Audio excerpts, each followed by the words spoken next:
రేఖా గుప్తా ఢిల్లీకి రాబోతున్న కొత్త సీఎం.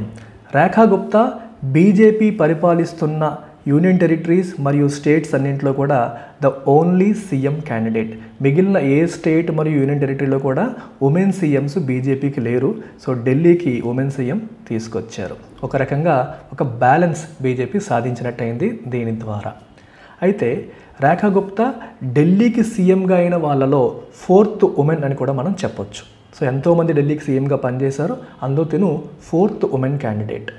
అయితే రేఖా గుప్తా గారి హిస్టరీ మనం ఒకసారి గమనిస్తే 1993లో తను ఏబీవీపీలో జాయిన్ అయ్యారు.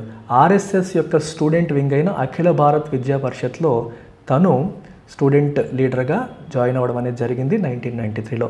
అప్పటి నుంచే కాలేజ్ లెవెల్ నుంచే స్టూడెంట్ యాక్టివిటీస్లో చాలా యాక్టివ్గా తను పార్టిసిపేట్ చేసేవారు.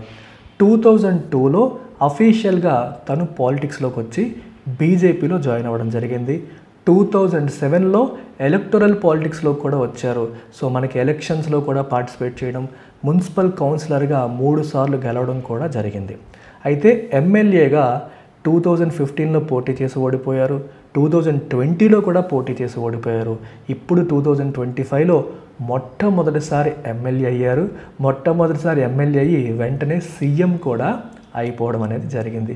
So let's wish all the best to Rekha Gupta.